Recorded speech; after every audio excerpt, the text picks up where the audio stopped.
Hi everyone, this is Jason Zach from Nathaniel School of Music.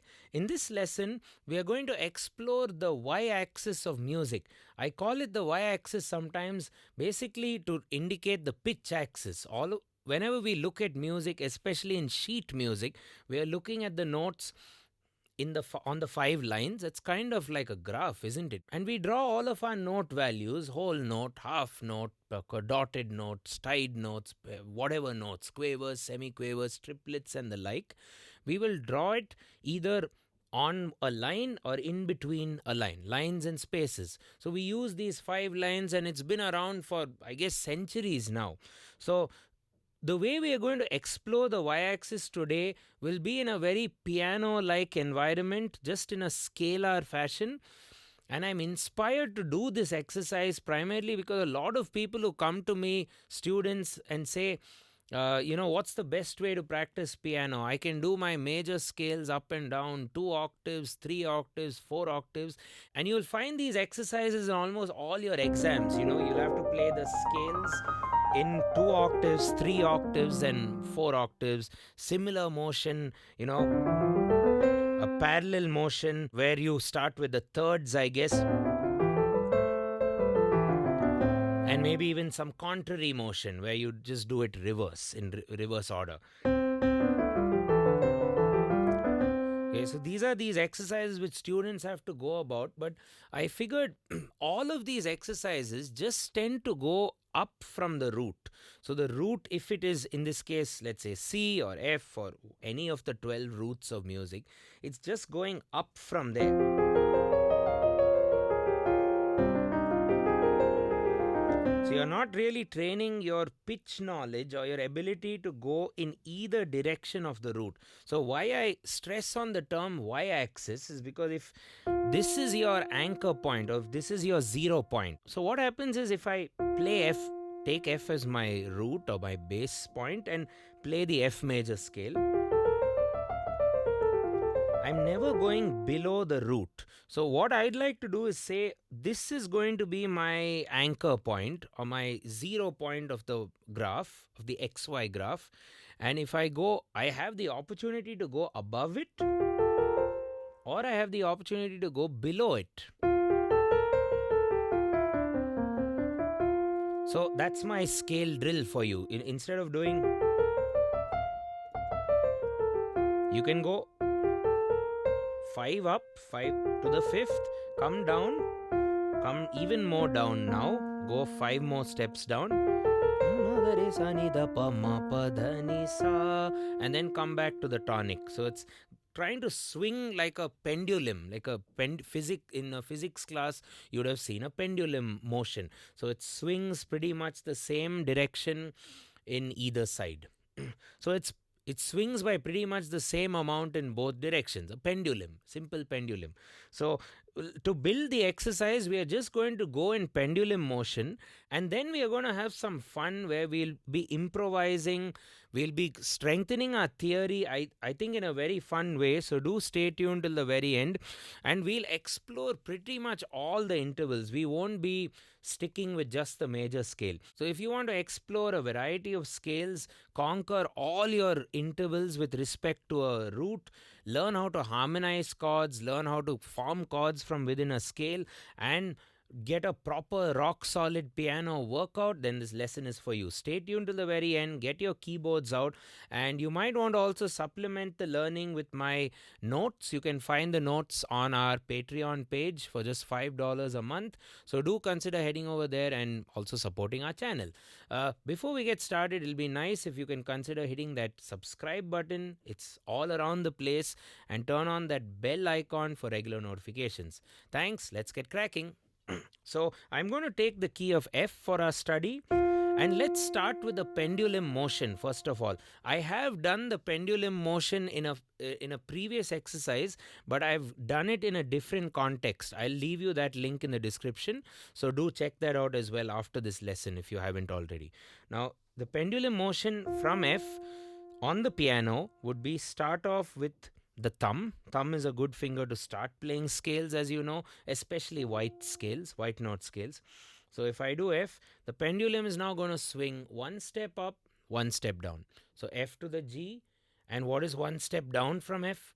F to the E. F to G, F to E. So F, G, F, E. F, G, F, E. Sa, so that'll be sa, re, sa, ni,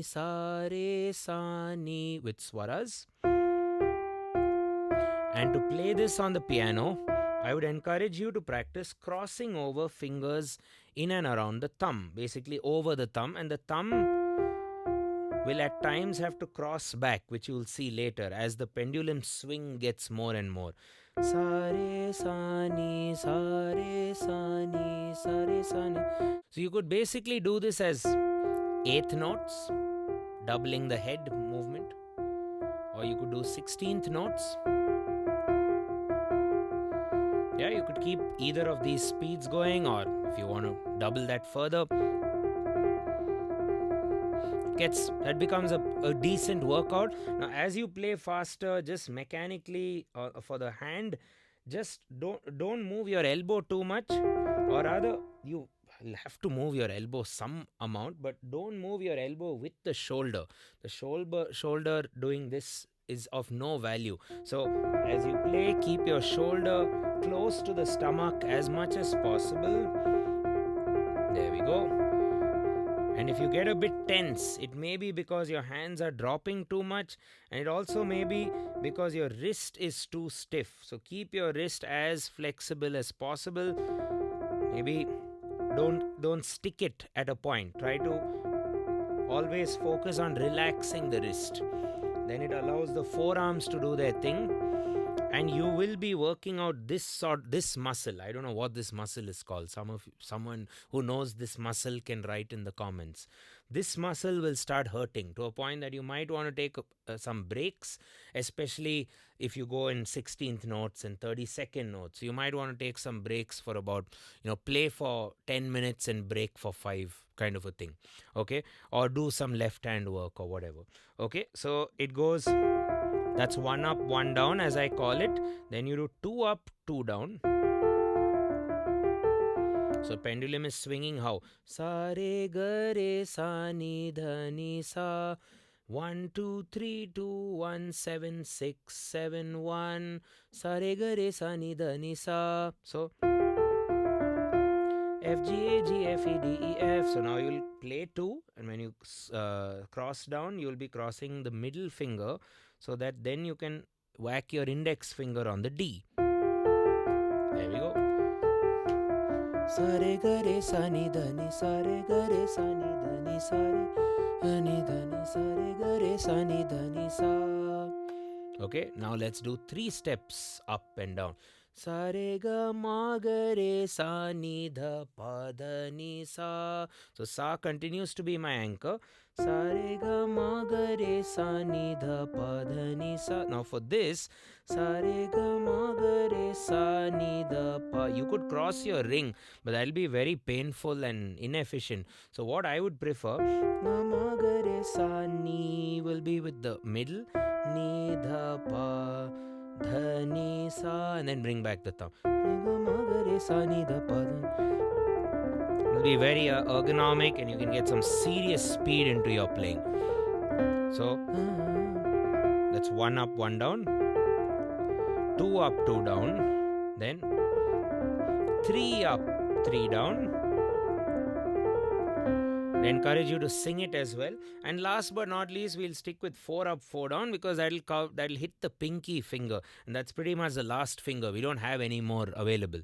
So you have the C there. So sa re ga ma pa ma ga re sa ni da pa ma pa dha ni sa. Repeat. Sa re ga ma. Keep the sa going so you can sing it better. Sa re ga ma pa ma ga re sa ni da pa ma pa dha ni sa. Now play. No problem with the upper fingering or the positive y-axis fingering. In the negative Y, or as you descend below the root, you cross your middle again, but then you'll have to cross again. So cross your index to hit that lower ma, pa dha ni sa. So you'll have to cross a couple more times. ma ga re sa ni da pa ma pa da ni sa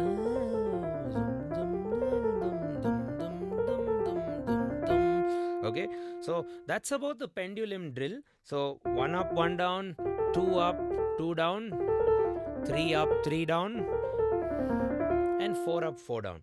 Now let's try and harmonize this on the major scale.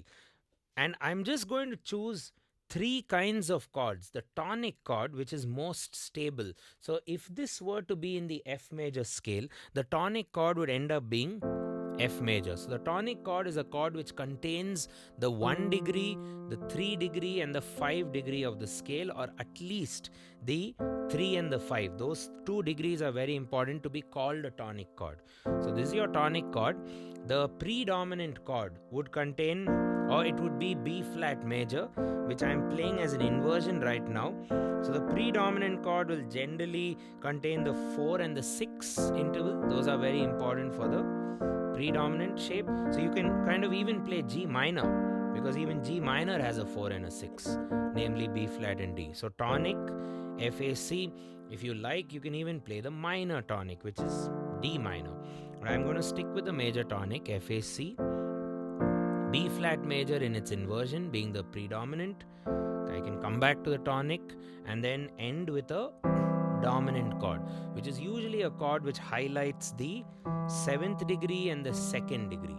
So in this case, the G and the E. So you can play a C major chord, which is the 5th of F, or you can play the E diminished, which is the 7th of F. So tonic, pre, tonic, dominant. Let's try and harmonize the pendulum drill in the right hand with these chords. And I may want to play it a bit lower so that the 2 hands don't collide with each other. So I'm going to choose the 2nd inversion of the left hand in the left hand.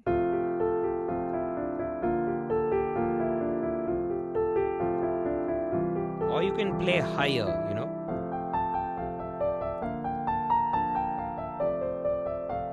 Okay. So tonic, F major. Predominant, B flat. Tonic, F major. Dominant, C. B flat. F. C.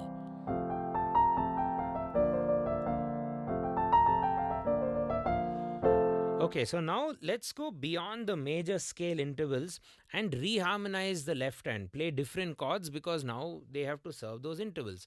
A good way to look at intervals as a pack is to look at them from within a scale. So what are the scales out there? The major-esque scales could be F major, which we've just studied. It could also be F Mixolydian, which has that flat 7. Right? Instead of the E, you have E flat. So in the ascending part of as the pendulum swings in the positive Y, you're not going to encounter the E flat, but you'll encounter it in the negative Y. So you'll be playing E flat instead of E. Let's see how the mixo goes. And you'll have to play C minor instead of C major, because the Mixolydian will not have E. It will have E flat. So the tonic chord would be F major as usual. The predominant chord would be B flat major as usual. Back to tonic F major, but dominant will be C minor. So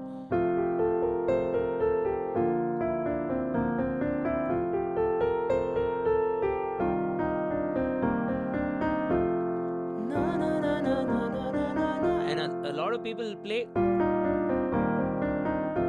So we'll play the E flat major, which is also going to serve like a nice dominant sound for Mixolydian.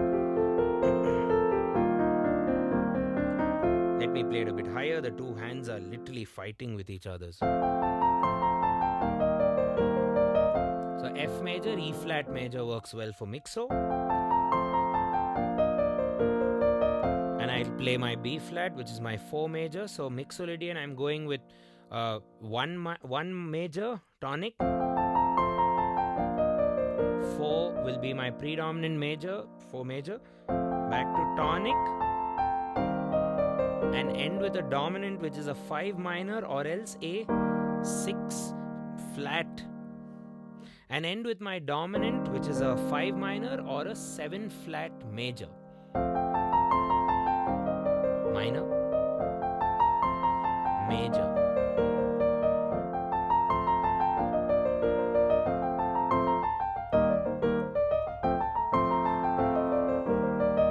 Play different chord patterns as well. Feel free to change the way you're playing the chords, or if you're struggling to do so, just hold the chords. That'll be more than enough over an entire bar also. Like, hold it. Once your right hand develops the muscle memory, then the left hand can start doing a lot more, of course. Okay, let's do another major-esque scale. Let's do the Lydian, which has a raised 4.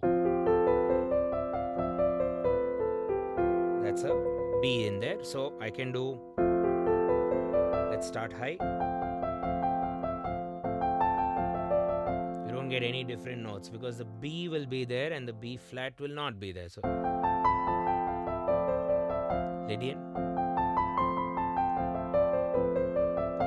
Okay, so F Lydian will have a B instead of a B flat. What does Lydian do? It raises the 4. It's a sharp 4. And the left hand can play some chords. Tonic will always continue to be F major, but what I like to do with F Lydian is, yes, you'll have a dominant which will be C major, but the in-between chord could be a G major. You can even play an E minor or a G major.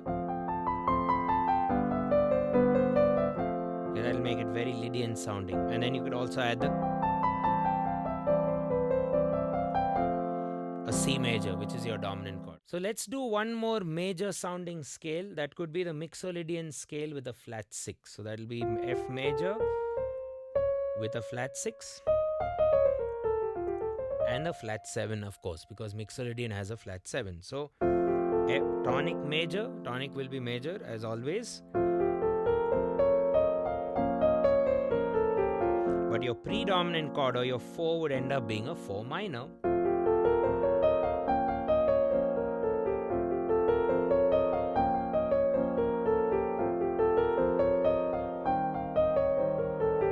Let's do that with some pendulum swings. First, just do 1 up, 1 down, 2 up, 2 down, 3 up, 3 down, 4, 4 up, 4 down,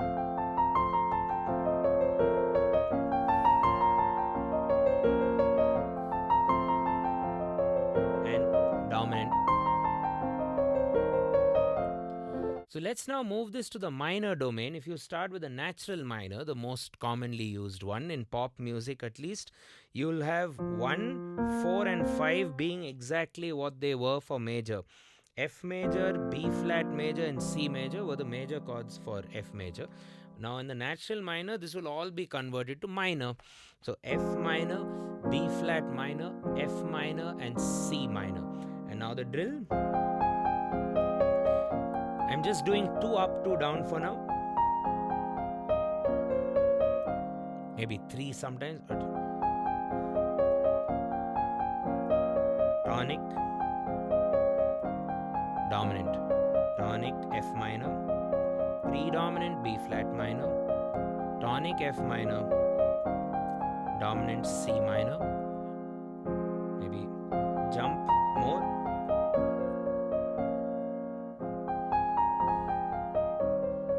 And if this was harmonic minor, pretty much the same chords, but the 5 would be a major chord, and obviously you'll have your raise 7 with respect to the natural minor. So instead of E flat, it'll be E natural. So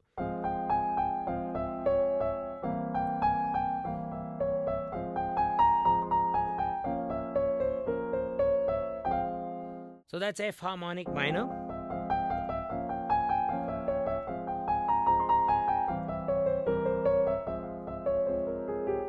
You can also do the Dorian scale, which will have the 1 minor, the 4 major because of that raised 6, back to 1 minor, and maybe a 5 minor would work very well for Dorian. So let's see how that goes. 4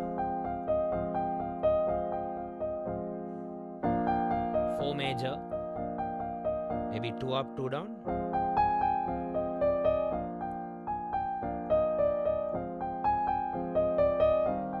C minor at your 5.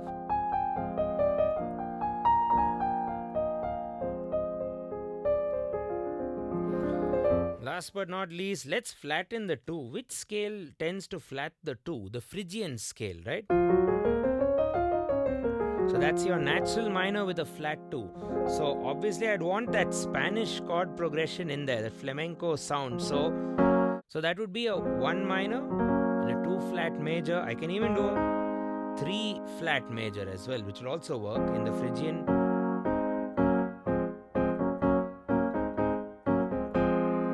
Okay, you can even do an E flat minor in there.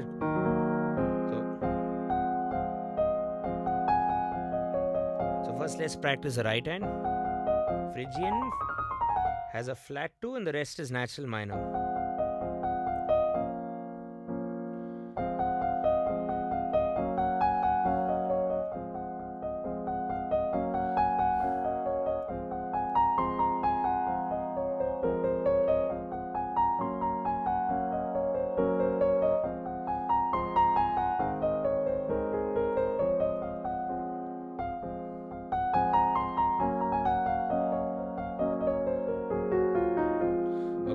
So hopefully this exercise will motivate you to practice scales with a lot more control over the y-axis rather than assume that the pivot point is here and you only go above that ever. You never go below it. So I call this the pendulum swing style or the pendulum scale practice. You can do this on a lot of roots. In this lesson we've taken F, but you can so easily do it on any root and it'll be a serious workout.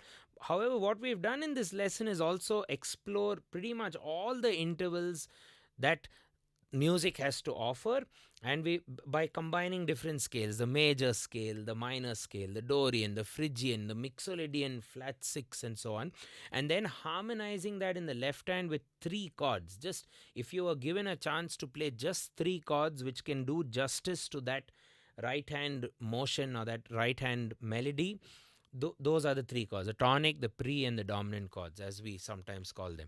I will write all this and keep it ready in my handwritten notes. Do consider getting a copy so you can revise all this on the key of F and then see how it goes, and you can also write it on a few of the other scales as well.